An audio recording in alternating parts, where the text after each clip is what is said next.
So good morning. We're looking at this Nissan Rogue for a potential shimmy in the steering and front end when at highway speeds. I took it for a run and I could feel a little bit, but it wasn't that bad. But now I'm watching tire run out here, and this one here,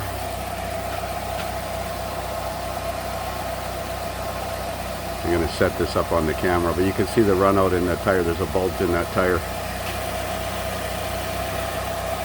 So I don't know if the camera is going to pick it up or not, but you can see that there's run out on this tire.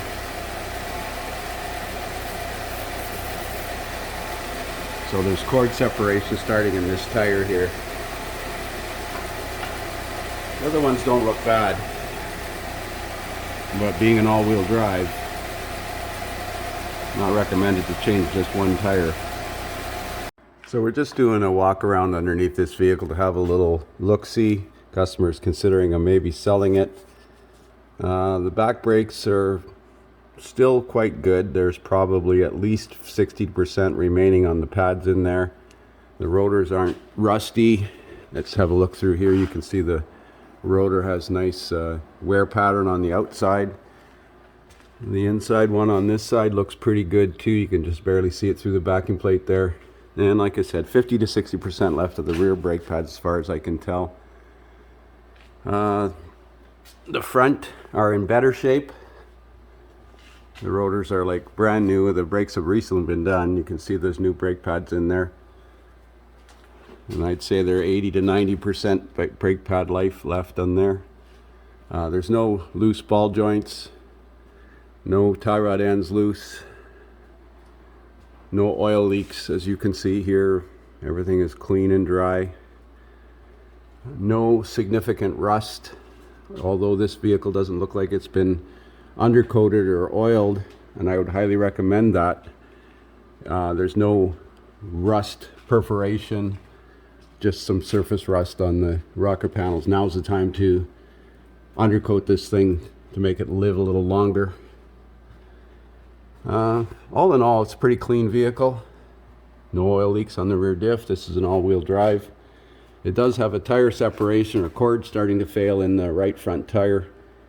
And as I said, as being an all-wheel drive, it's probably best to replace all the tires at the same time to keep them the same size. No axle seal leaks, no pinion seal leaks, no exhaust issues. Exhaust looks solid. No trailer hitch on it, so it's never been towing anything of any significant weight. So all in all, I'd say it's a pretty clean vehicle. It doesn't look like it needs anything other than some tires. I'm going to check the lights. So here's the front strut. Looks like there might be a little bit of seepage on the front strut here, but that's not a problem at this point yet. The spring is still good on this side. Let's have a look at the other side. You can see this side is dry, so there's a little bit of sweat from that front strut, but not enough to warrant replacement in my opinion. And the rear springs are good. Can't see them very good from up top. Generally the vehicle is pretty clean. There's no damage to the body that I can see. No rust around the fenders.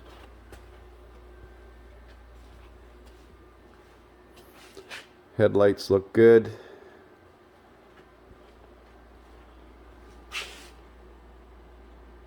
Fog lights look good. Piece of trim coming off here. Looks like a clip or something released.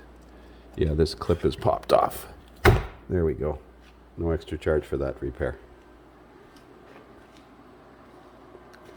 All in all, a pretty clean little vehicle from what I can see. Let's check the underhood. So looking under the hood here, everything looks pretty standard. Coolant level looks good. Brake fluid level looks good. Battery cables and connections could use a little cleaning and stabilization. Let's check the engine oil. The oil level is good and fairly clean. According to the sticker on the dash, it's good for another 1,000 kilometers, or the sticker on the windshield.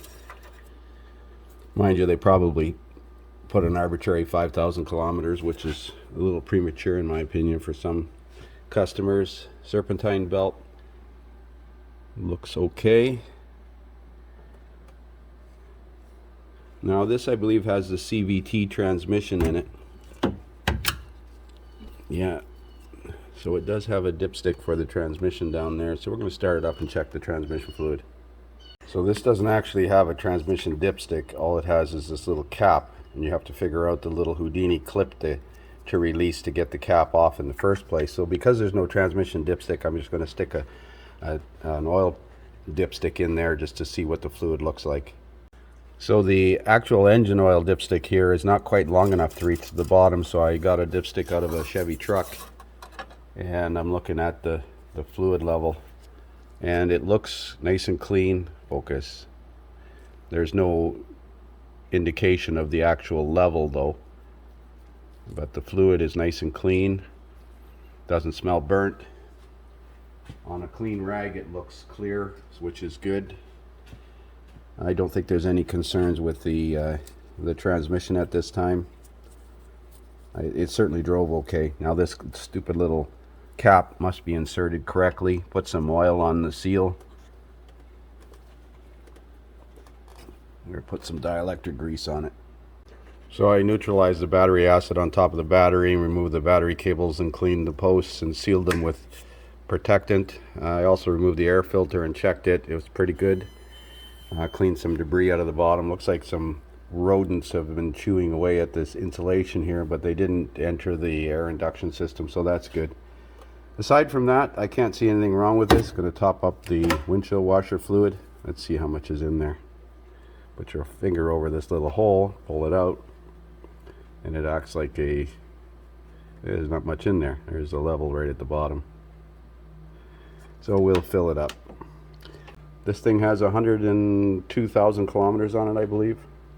So the only minor problems that I've noticed is it could use a new wiper blade on the rear, starting to come apart. And it could use a new one on the front right for sure.